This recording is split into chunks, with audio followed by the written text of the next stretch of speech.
brilliant. Welcome everyone.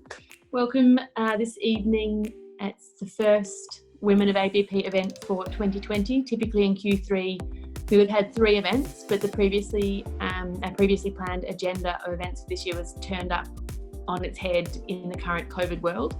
So I'd like to commence proceedings by acknowledging the traditional owners of the land I am on today, which is the Wurundjeri people, as well as the traditional owners of the land on which you are situated, and acknowledge that Indigenous Australians have been custodians of the land and waterways of Australia for thousands of years. So I pay my respects to their elders past, present and emerging. Our vision for this network is as those who have come to our events before, but for those that are recently joining us, it's a vision of women sharing experiences, expertise and strategies for working in the built environment, for supporting real connections and real conversations, and for networking in a way that promotes really honest conversations in a Chatham House rules environment. We're very grateful for the uptake of women, the Women of ABP events receive, the candid and open conversations, the support of the University of Melbourne, and also the support of the industry. But in that vein, and as mentioned before, COVID's given us a bit of a shake-up. As we know, it's given everyone in the industry a bit of a shake-up, to put it mildly. Our Q1 event, Super Funds and the Built Environment, which considered challenges and opportunities for funds investing in the built environment, had to be cancelled in light of obviously COVID concerns and gathering restrictions. And given Chatham House rules is a key component to our panels, we decided to postpone that event and the remaining program events for 2020. That being said, and instead, after a small break whilst we worked ourselves out, we've established today's panel to provide a view across the industry for guidance in the current times. It's probably an understatement to say that COVID has fundamentally challenged our industry, the status quo, and has required us to adapt. So we know as an industry and as a network how innovative Victorians and Australians are, and we have some of those real innovators thankfully on the panel with us today. We're very grateful for that. We have innovators from across the sector, and if nothing else, we'd like you to come out of this panel with an expanded tool set to draw upon when navigating the pandemic, or endemic as some people are now calling it, and the world that will be afterwards. Tonight we're exploring the topic of building a stronger, better business in the face of COVID-19. We're particularly grateful, as I said, for the calibre of our panellists and their generosity and willingness to share their expertise today, and welcome Sarah Carowana, Duncan Young and MARINA CARROLL. Thank you each. To introduce each of our panellists, MARINA is a principled architectist whose passion and commitment is to build a smarter future through the exemplary design of leading-edge education facilities. With a focus on research-based design, MARINA believes that it is close collaboration and consultation with the project team across clients, users, consultants and builders that really generates new and truly innovative design outcomes. Recent noteworthy projects include the Arts West redevelopment, the Macquarie University Central Courtyard Precinct redevelopment, and Chatswood Education Precinct. As you can tell from that portfolio, MARINA works at the confluence of many and diverse stakeholders on complex precinct projects, and has had a particular experience under the current business's unusual world, rapidly converting large-scale collaboration and ideation activities to virtual platforms. MARINA has already shared with the committee some of her great lessons learnt in that regard, and we look forward to her insights on this panel. Our second panellist, Sarah Caruana, has 20 years experience in business leadership and management, across commercial and project management, financial controls and operations. Her current role is as Group Director for Buildings and Places, the Buildings and Places business with ACOM, and it requires her to oversee the project management and project outcomes for the portfolio of projects being delivered within the entire group, as well as being responsible for the development and the health and safety of her some 260 team members.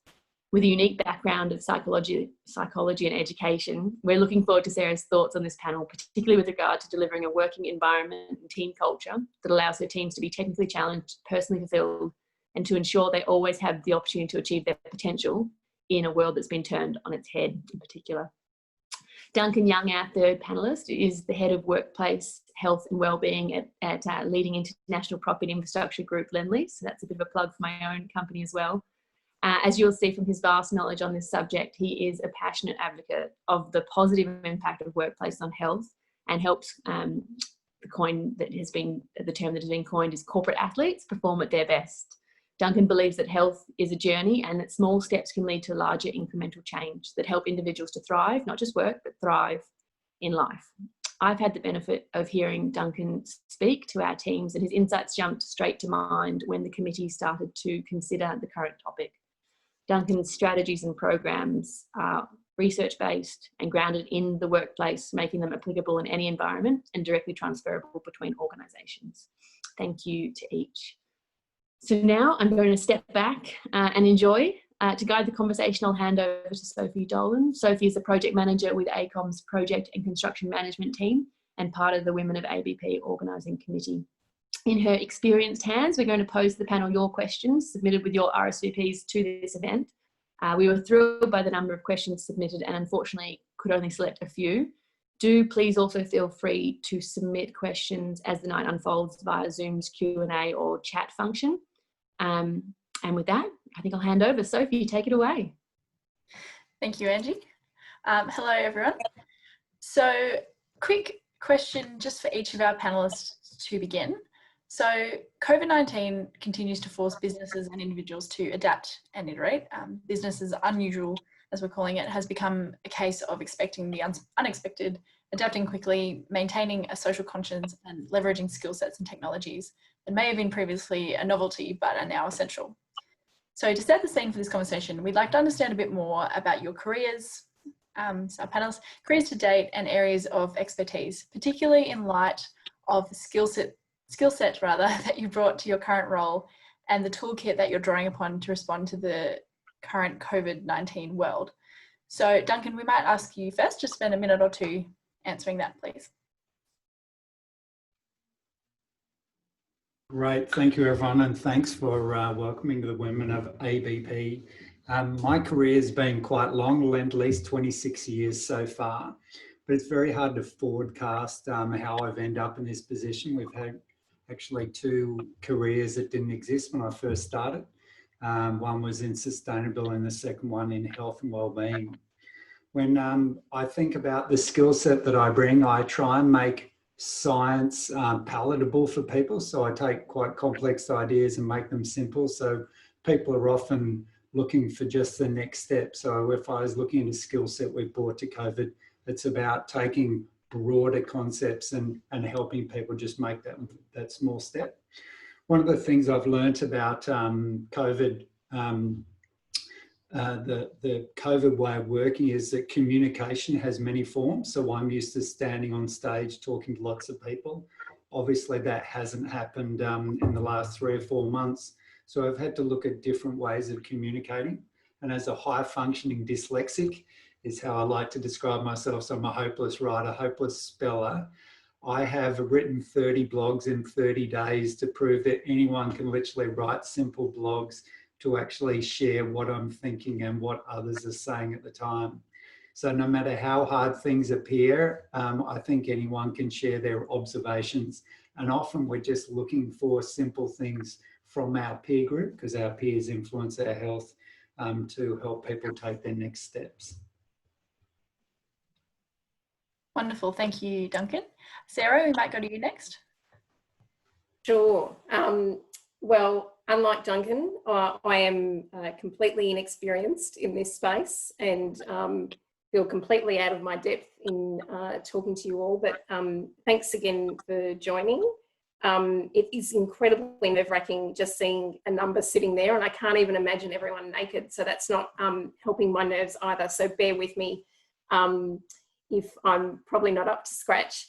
As Angie mentioned in her intro, I do have a bit of an unusual background, particularly for the business that I work in. I have been in the construction and building industry for the last 20 years, 12 of those with ACOM in various operational roles, always within the buildings and places business, which is very dear to my heart. But my undergrad training was in psychology and education, so teacher by trade.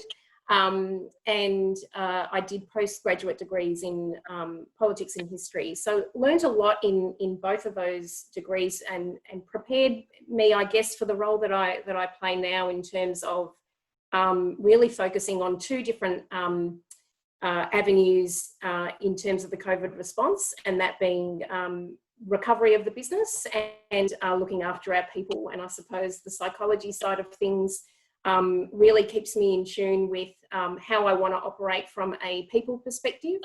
Obviously, trying my best to lead with empathy, but also integrating and always reminding myself that there is a business there that I also have to run, and that's part of also looking after our big group of people of around 260 that Angie mentioned.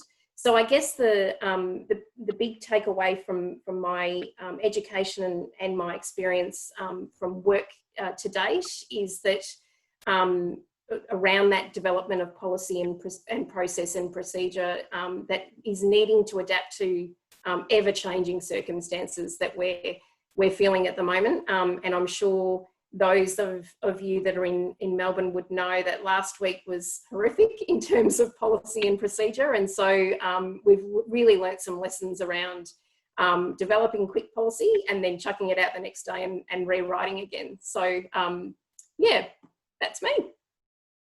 Awesome, thank you, Sarah. And last but not least, Marina, do you want to give a quick overview, please? Yeah, thanks, Sophie.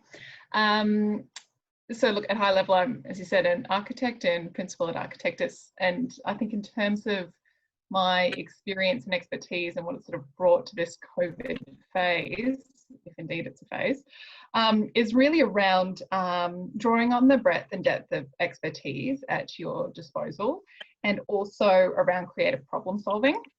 So I think in terms of my experience, if you don't know Architectus, we're a large architecture firm that really solves some of the big challenges that our cities and communities are facing.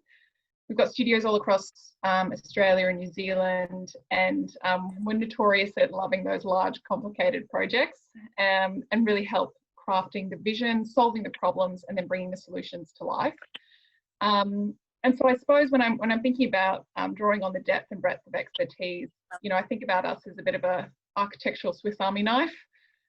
You know, we've got the specialists on hand, residential, commercial, transport, aviation, urban design, planning, education. We've got a great BIM technology team, and it's really drawing on all of those expertise to bring that vision to life for some really complex and challenging projects or times, as we know that we have at the moment. So whether it's sort of within the organisation or outside, I think it's a huge lesson learnt in terms of pooling expertise and resource.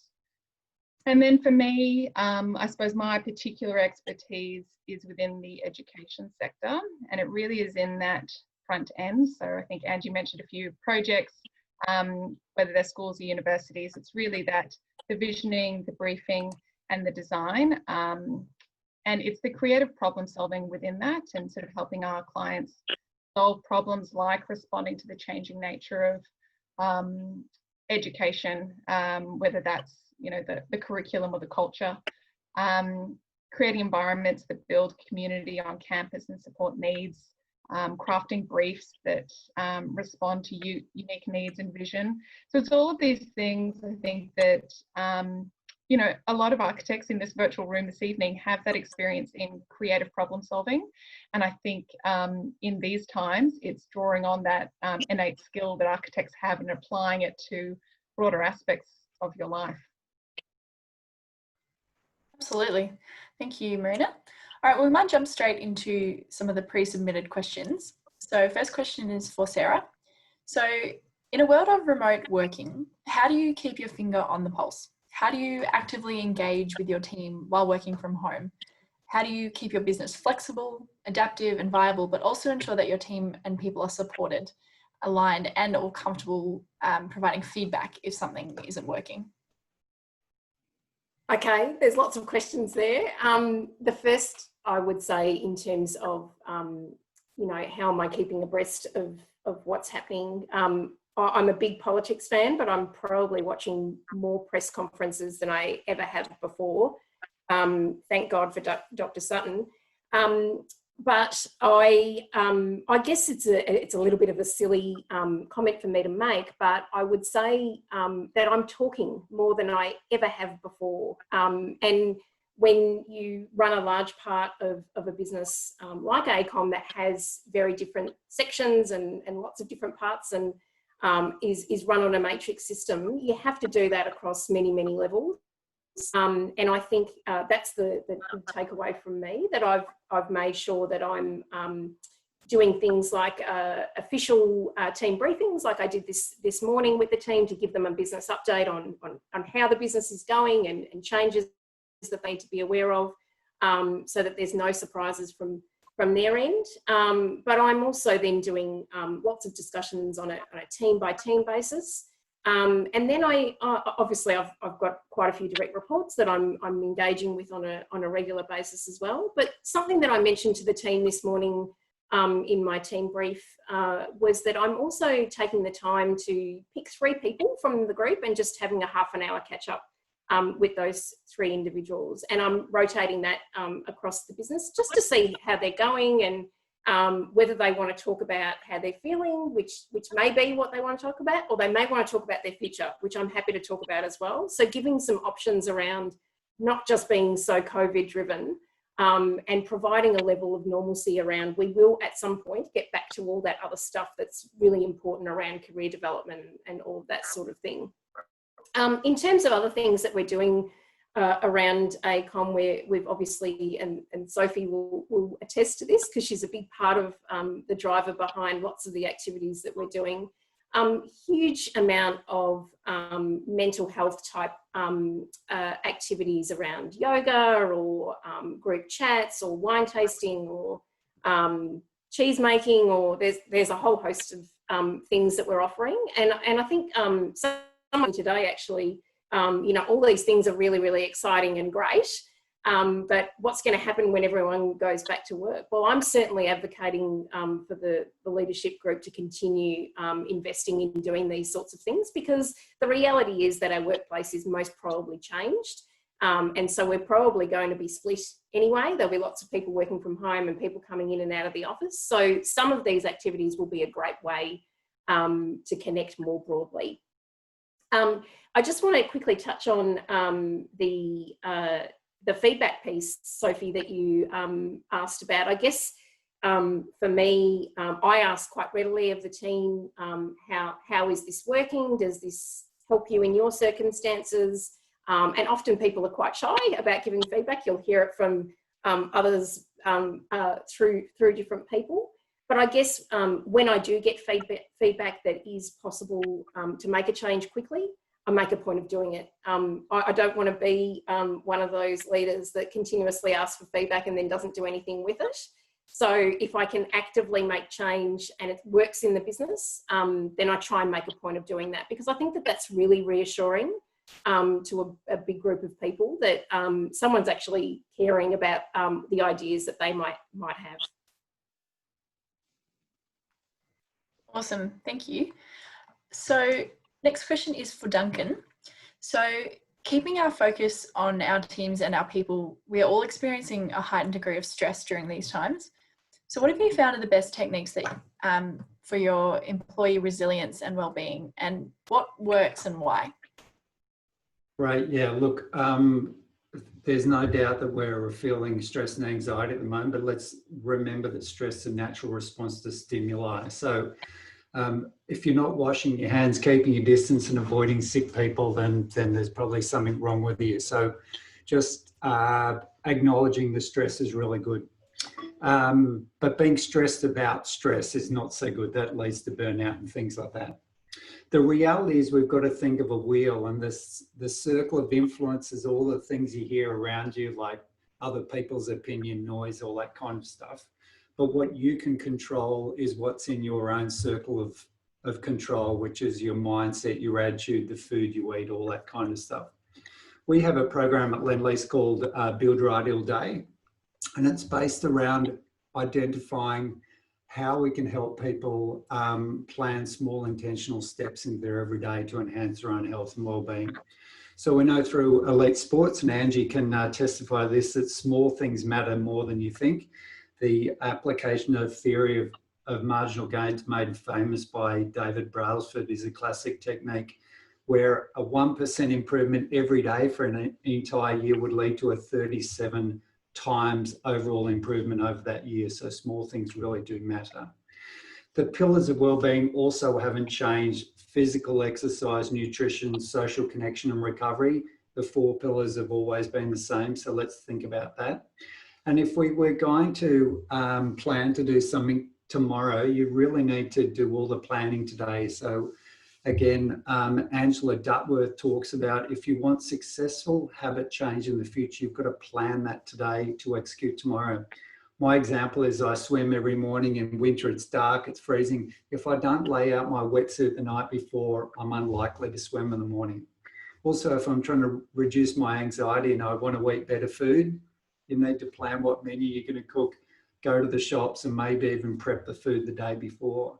So again, those small intentional choices that you make actually add up to a big change over time. We encourage people just to make small steps, and from there, they can again start to build their own ideal day.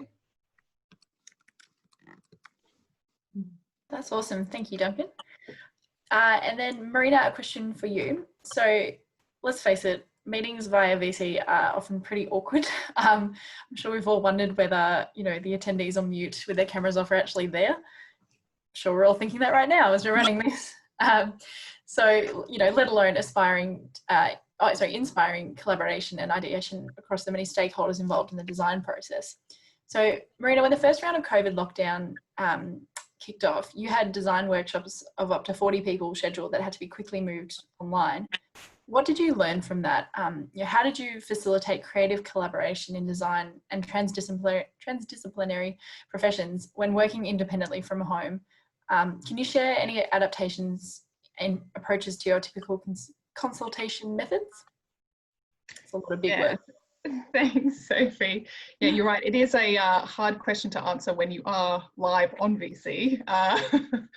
But I think the key thing here is, you know, I was listening to Duncan talking about, you know, building your ideal day. And I think that the key thing is our ideal day probably isn't sitting attached to our headphones all day, back-to-back online meetings. And the instance that we had, you know, it's what I'm going to describe, I suppose, here in terms of what I've learned. It's not about every meeting that you're having. It's really around those scheduled, purposeful workshops where you've got a particular intent around the ideas that you want to generate out of it. You know, the amount of work that probably I'll describe that goes into setting up these workshops, you could never do for every meeting. But I think, you know, that's a key takeaway as well, which I'm sure Duncan would agree with, just in terms of mapping out your ideal day, is really making sure that, you know, they're purposeful interactions that you're having and they're effective. So the instance that we had was exactly that. So we had these large format workshops we were running in person. And when I think about health in this context, it was really critical to the health of our business. You know, we had to propel this project forward. And it was one of many projects that, you know, big projects, exciting projects that had to move forward despite what was happening. So what we did was, like, we pieced together what was, you know, minuscule experience between us on, you know, what it was to run an online workshop, but everyone had a little insight. I'd never heard of Zoom, which is, you know, now something part of my everyday. We translated our physical workshop materials and activities into digital equivalents. We had some fantastic graduates who just schooled themselves in the tech side of Zoom within 2 days, just watching YouTube clips, learning about all the licensing. Like, they were amazing. So in terms of my learnings, and Sophie, I was saying I can talk about this stuff all day because I've done a lot of it in the last few months, but it really hits into 2 kind of categories. One's quite the high level philosophical learnings, and the other's the more tangible, like, you should do this and you shouldn't do this because it didn't go well for us. So I think at high level, it goes back to actually something Sarah's already mentioned, which is creating an environment where people can share and people can provide feedback and insights. And what we've sort of learned is that if you want to collaborate, you need to build trust. And if you want people to be creative and share insights, they need to be comfortable being vulnerable. And I think to build that trust, you need to know who it is that you're working with. So what we set out to do was really create the digital equivalent of the muffin stand. So what I mean by that is, you know, when you go to these large format workshops, normally there's a table or a stand up the back with some pretty average coffee and some pretty average muffins. But this is the spot where people get to know each other, you know, before the session, after the session, during the session. And you sort of can't undervalue that small talk and those interactions. So the digital equivalent that I would suggest is really a quick lap around the room, the virtual room, and invite people to share some personal insights or experiences, so ideally not project related. I'll normally throw to a few of my own team members to get the ball rolling and set the tone of the sort of expectation of the level of what you might share. And what we found that it's a really great warm up, but it also just sort of starts to chip away at getting to know each other a little bit better before expecting them to sort of share these insights and sort of put themselves out there. I suppose do you want me to keep going on to some of the hard, tangible tips? Maybe just one or two, and then we'll jump on. Sure. So I suppose make it really clear before the workshop begins that this is not a normal meeting. You know, you're not turning up your camera, you know, you've got to have your camera on, you've got to have your microphone on, it's going to be interactive. Send out material beforehand that sort of sets the tone of expectation. And then once you set that tone, you've got to deliver on it. So make it highly interactive. Minimize the time that you're talking or presenting material. You want to maximize the time that people are creating and sharing insights. And probably the last thing is really, it needs to be highly orchestrated. So, you know, as you're doing the evening, you've really got to move around the room virtually and make sure that all those voices are heard. And that's actually a silver lining that we've, again, learned from running the online sessions is the equity of voice, I actually think, improved in the online space. I think it's much easier in a physical workshop environment for the loudest and most dominant voice to have the biggest sway, which has been an interesting learning for me. Definitely. Thank you, Marina. We might now jump to a quick question from the audience, which I'll ask you all to chip in on just for a minute or two each. So the question is, what is the future of the office space? How should the industry pivot to meet COVID-19 requirements in a cost-efficient manner? So maybe Duncan, do you want to go first on that one? Whoa, okay. So what is the future of workplace? Well, if I knew that, I wouldn't be sitting here, I'd be very wealthy. But the future is going to be a bit like the past. So we're already living the future. If you look at, if you read the 100-Year Life, Linda Grattan's work about things accelerating, obviously the future of work is human. So we're still going to need this face-to-face, this connectedness. So it might be that we start working and living in what's called a hybrid world. So we might do our deep focus work here at home or in a local office. We might come to the main office to collaborate with our peers, to do observational learning, to have that bump kind of factor. But those are the kind of things, there will still be a need for a physical workplace, but we might do our more of our shallow work there and our connected work and do the rest of the work somewhere else. I think what it's also highlighting is that health is really important. So as we change, we need to move through change quickly. We know that when you sleep well, you actually learn better. So for example, if you're well rested, you're going to be able to navigate changes at work or different things quite quickly. So I think there's going to be a push for creating really healthy human capital, which is healthy human beings.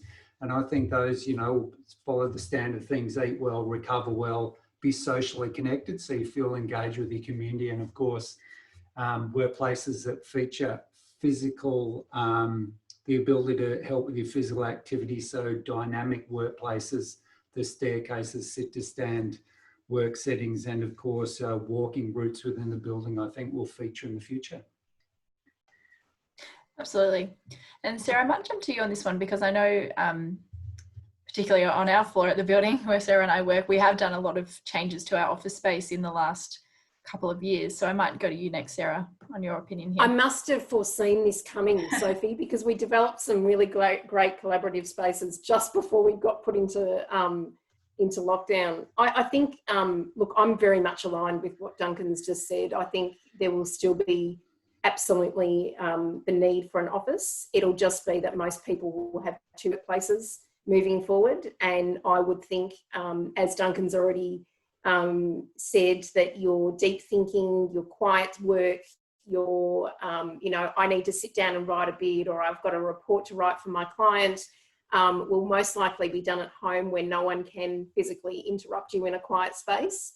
And be for, the collaboration, the sitting around a design table and working together to come up with a solution, and for, big idea discussion meetings, that sort of thing. And certainly from AECOM's perspective, we're also looking at it from a client's point of view, because obviously fit out design and all of that sort of thing from a commercial perspective is very much up our alley. And we're really interested to help clients feel their way through what will be probably quite different. But you've got to remember as well that it will be this transitional period, right? That likely it won't be before the new year until we really understand what that new normal is going to be, because it will still be this transition, and we'll probably have a few, as New Zealand is experiencing at the moment, there'll probably be a few setbacks where people have to kind of take a few steps back and revert to various conditions that they might be working in.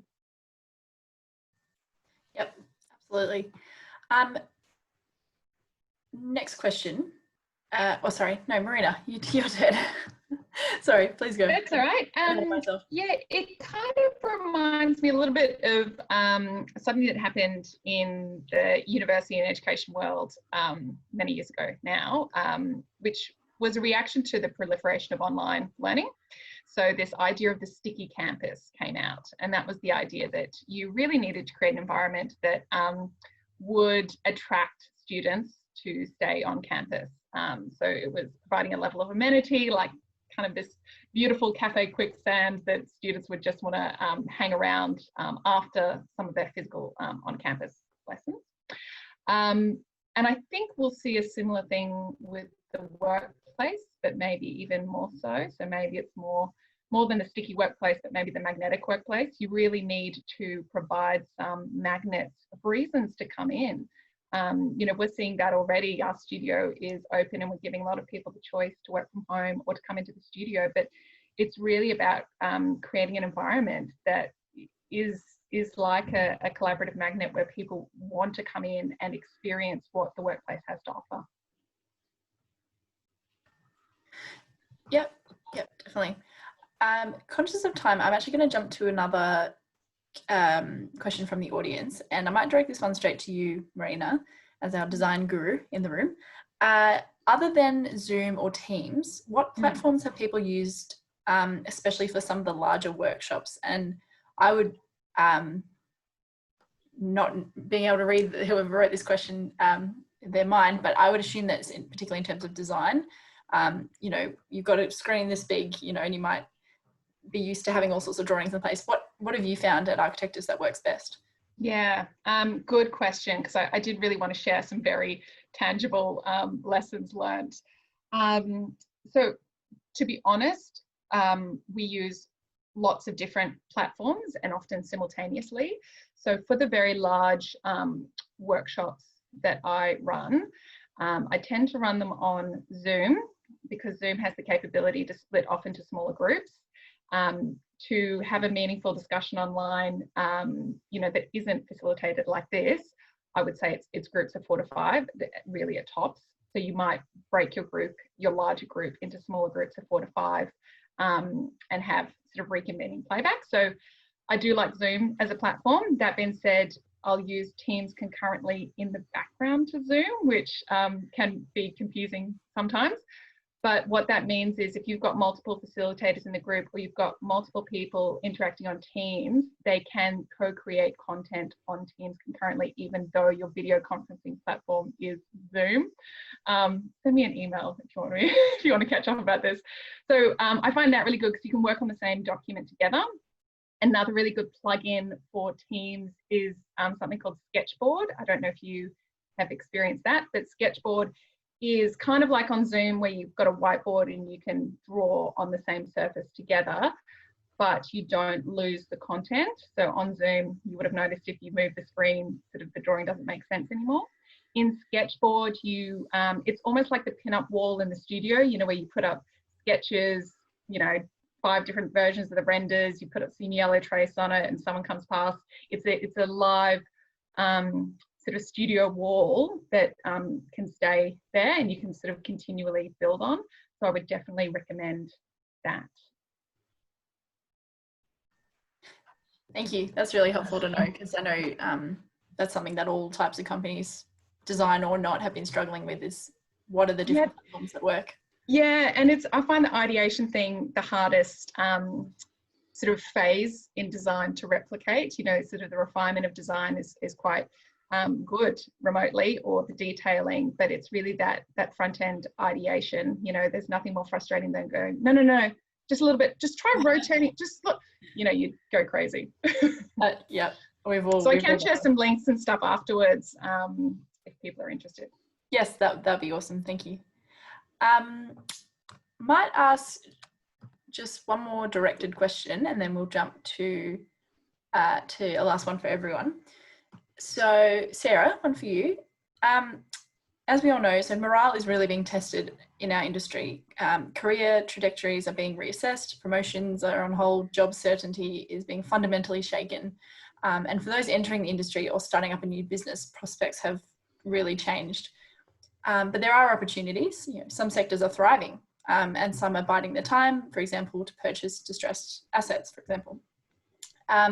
Sarah, from your perspective, where are the opportunities and what techniques can we use to find them? Well, that's a very big and broad question. But what I would say quite quickly, because I'm mindful of time, from our perspective at AECOM, one of our cultural standards is a view to embracing new and different.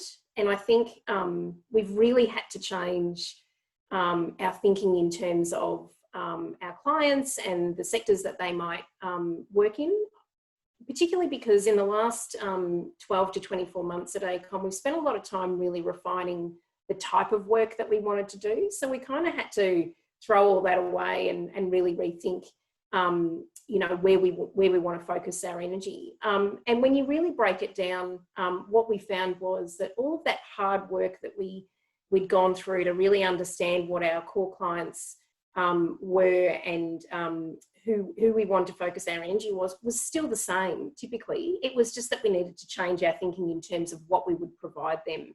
And remembering that all of our clients are in the same situation we are, absolutely shocked and completely unaware of what they were going to be doing the next day, and that our role really, as their consultant, was to try and work with them to get through that. So that was the big focus from our perspective in terms of finding an opportunity, really helping them think outside of the box, think differently, really challenging any idea that they had about what the future would look like. And we've already talked about some examples earlier of, you know, we talked about office as one example, but there's endless examples of that. And I think, you know, that's been really well received from clients because they feel as though it's really corny, but they do feel as though we're in it together. And that's really important, I think, because we want to develop that really different type of relationship with a client where you feel like you've gone through something together, so that at the back end, you're still partners. I suppose the only other thing I would mention about your question is that promotions aren't on hold. And I think, you know, that's a really important thing that I talked to the team about regularly. You know, it's unfortunate, but this is a new normal, and we do have to adapt in a way that we're still talking to staff about career development. We're still talking about what's next for them. It just might look a little bit different. The only other point I would make around promotions and career development and that sort of thing is that while this is extremely challenging for all of us, but more so for some, there are people that may see this as a real opportunity to stand out when they wouldn't normally. So, you know, there's a real opportunity to, particularly for introverts, I would say, who probably get lost. I know that Marina talked a little bit about getting lost in the crowd, to really work with your organisation, your boss or your team leader, and show what you can do to help, what ideas you might have, because I think there's a real opportunity to stand up amidst a crisis and show people a side of you that you wouldn't normally get to show. Yeah, absolutely. That's really true. All right, well, I might ask just a final question now, which is for all of you. So how is the design, property and construction industry responding to the client's expectations in these unprecedented times? And I know, Sarah, you sort of spoke a little bit about this already. What should we expect from our industry? What opportunities is business as unusual creating, and which do you think or hope will stick is the big part here? You know, what of this new normal will be here to stay? So maybe Duncan, do you want to jump in first, please? Yeah, okay. So, you know, I think, as I mentioned before, the trends that we saw previously are just going to accelerate. So what are the new trends? It's going to be a fight for human capital. What are people interested in? Well, if you look at Daniel Pink's work, it's about mastery, autonomy and purpose. So we want to be able to give employees or firms that we work with the ability to do what they love doing, when they love doing it, with who they love doing it. So how the industry responds to that will really be about workplaces and places we create provide social cues for the action. So our role is to make change frictionless. So again, we're trying to just make sure that whatever we create in a physical place or from a business sense makes a healthier change, in my case, easier. So I think we're going to see more behavioural design. Being after nudge, it's going to be impossible to find cans of Coke and Tim Tams, but fresh fruit bowls are going to be everywhere. You're going to be walking as a natural part of your working day. A byproduct of obviously walking during the day is you have increased creative action. So we know that walking meetings about 50% more creative outcomes than sitting in a room. So I think we're going to take all the knowledge, we're going to put it into a physical environment that will nudge us to be better, and hopefully we'll be closer and we'll generate more stuff as a result. So we'll generate more meaningful conversations, more meaningful projects over time, and hopefully we'll all learn from this together. Yeah, absolutely. I'm a huge advocate for the walking meetings. I know my company's really got on board with those. They're great, you know. Yeah, cool. Having say catch up with a team leader or someone, you know, get out, get your runners on. I've found that a really nice part of working from home, actually. All right, we might jump to Marina, you next on this one. What's here to stick? Yeah, I suppose sort of echoing a little bit what Sarah just mentioned, you know, I think the reality is for, you know, architects as the canary in the mine, we're going to go into some tough economic times. And I think even thinking ahead, you know, we know from history that through these times, you know, as a society, we do really pull together, and I think we pull together for the collective good. I've already seen our capacity to do this. Like, I was just so impressed with how everyone in the studio just sort of pulled together, mobilized, got around it, kept a really positive attitude about how this is all going to work. And it's really a time where, you know, I hope we enter a culture where we really put the we over the me. And I think we're already seeing that, and I think we will continue to see that. So I'd like to hold on to that. And I suppose part of that, you know, everything we've been talking about, and I think Duncan sort of summarized it the best there in terms of the changing culture. But you know, Winston Churchill's got a great, you know, never waste a good crisis. And I've used that a few times over the last 6 months. So I hope that lots of the good parts of what we've been discussing stick around. Yeah, absolutely. And finally, Sarah, to finish that one, what would you have to say there? Oh, I think, definitely what we were talking about before in terms of what the new workplace will look like. We want to maintain the flexibility that we've created. Of course, we don't want to be forced to do it and have to be in lockdown the entire time. But, lots of conversations that I have with staff that talk about the positives of this experience all really resonate with the kinds of things that Duncan's talked about around health and wellbeing, and being able to, as a woman, jog the streets at night around her house because she can go and do that at 4:30 and not feel as though, that's unsafe for her. And that's a real win, I think, for most organisations. And if you've got the ability to allow your staff to be as flexible as they possibly can and really choose the way that they want to work, then I think that that's going to be a real bonus, because people will end up staying at organisations for longer. There'll be greater connections with clients. I think it's a really big positive, obviously, to come out of a really big negative. But, if we look at the silver lining of that, I think that work-life balance will be the ultimate winner, which I think is really good. For sure.